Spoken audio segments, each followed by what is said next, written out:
Ladies and gentlemen, boys and girls, welcome to Supplement School. My name is Charlton Reiner.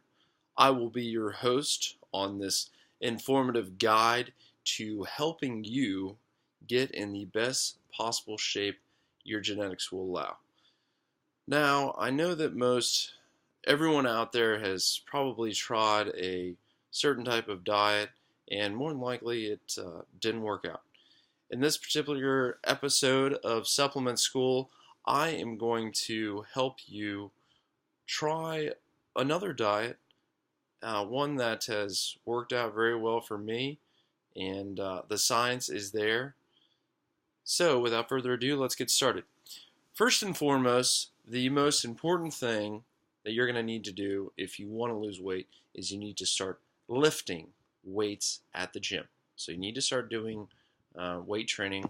Obviously, it doesn't have to be at a gym, but it is preferable to, let's say, working out in your garage at home, because when you're surrounded by other people that are in great shape, it is going to push you more so than if you're by yourself, let's say, lifting weights at home. It's just you're not going to have the same motivation as if you're surrounded by 50, 100 people that are working really hard. It's gonna push you even more. So I would recommend going to a gym, but don't just go there and do cardio. I know everybody, the first thing they think when they think weight loss, oh, I gotta go on a treadmill. No, that's actually the wrong way of thinking altogether. Cardio, which going on an elliptical machine is considered cardio. Cardio is important, but for weight loss, weight training is much more important, because you need to build up your muscle. The more muscles you have, the more energy your body requires, which is very important. So, first step in losing weight is that you need to start lifting weights. You need to do resistance training. So, join your local gym. They have personal trainers there. But you can learn a lot of stuff online. Check out some other YouTube videos in terms of the basics if you've never lifted a weight before. Anyhow, so start with that. Now, cardio, you're still going to want to do some cardio at the end of the workout. 30 minutes preferably, which is going to help to burn off the area that you just worked out with weights. So let's say you worked out your bicep, okay? If you are doing, let's say, an elliptical machine where you're moving your arms, and let's say you have some fat around that bicep, you're going to help to burn off that fat, and so that you're going to help that aspect. In addition to that, if you do 30 minutes of cardio at least 3 times a week, at least 30 minutes too, you're going to enhance the amount of brain cells that your body produces. So you're going to be killing 2 birds with 1 stone. You're going to burn some fat, you're going to create some brain cells, you're good to go. Next step, as soon as you're done with lifting those weights, and let's say you do cardio too, so you're done with that, you need to take in a fast digesting carbohydrate. So what is a fast digesting carbohydrate? Well, it's forms of glucose, sucrose. So what is glucose? What is sucrose? Well, you find it in your quick digesting. You can look online at the glycemic index. Look for high glycemic foods. Some examples would be grapes are pretty much just like sugar. They're very fast digesting. Watermelon, white bread. Anyhow, if you look up a list online of high glycemic index foods, you need to consume those within 45 minutes of when you're done with the weight training. It's very, very important for the progression of your training. So that's very important for weight loss. Believe it or not, you need fast digesting carbohydrates as soon as you're done working out. So after that, then you're going to need to take in a protein source too.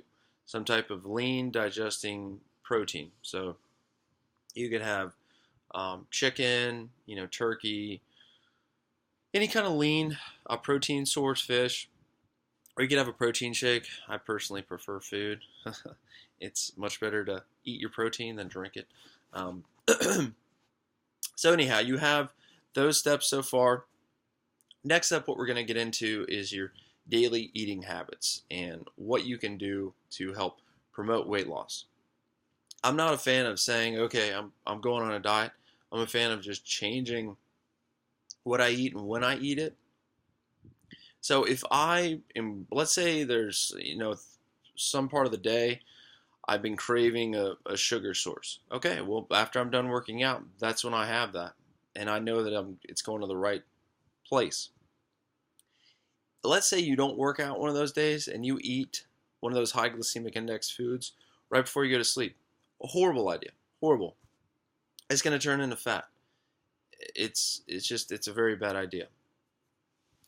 So, on those days, on a typical day, what you're going to want to do is when you wake up in the morning, you're going to want to, if you're a fan of eggs, and you typically have eggs, which is good, but you'll also have, let's say, toast.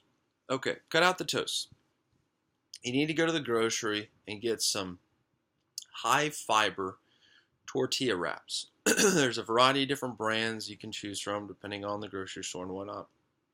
But they will almost always promote that they have a high amount of fiber, or they say low net carbs. You can take a look on the back. Depending on the size of the wrap, they typically have 8 to 13 grams of fiber, which is a huge plus because that fiber isn't affecting, it's not, your body can't process that fiber. It goes right through your digestive tract without being absorbed, but you still feel full as you would with another carbohydrate source. But with the added benefit of you're not taking the calories and it's cleaning out your digestive tract. In addition to that, it also is it has a lot more protein than you would find in other tortilla wraps. And the protein is obviously important for your weight training. You need to up your protein to compensate for those new muscles that you're going to be building. Another great source of high fiber carbohydrates is different types of beans. So you have pinto beans, black beans, kidney beans.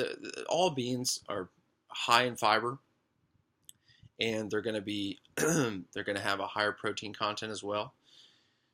And so those you're going to want to increase too. Maybe add some of those in for lunch, dinner. In addition to that, you're going to want to up your vegetables. Now, I know a lot of people they hate their veggies. Well, I personally am a fan of different types of smoothies. I love to go to the Sam's, Costco's, get the huge bags of frozen fruit, mainly mangoes and blueberries. That's what I have after a workout. But you can add in kale to those. I mean, there's a variety of different vegetables you can actually add into smoothies. And you don't really taste the vegetables, but you're still going to get the benefits. So you can do those. One final thing I will add in is that if you do, let's say you are going to take in some kind of a high glycemic index carbohydrate when you're not after a workout. So you're going to cheat. What you're going to want to do is increase the amount of, you're going to want to take in some type of fat. And that is going to compensate for that blood sugar spike that's going to happen. Because if you don't take in a fat, your blood sugar is going to spike and your body is going to store that energy as fat. So if you take in a fat with it, it will slow the blood sugar spike, therefore reducing the impact upon your body. So anyhow, that's all I have for now. Thank you for tuning to Supplement School, and stay tuned for more videos in the future.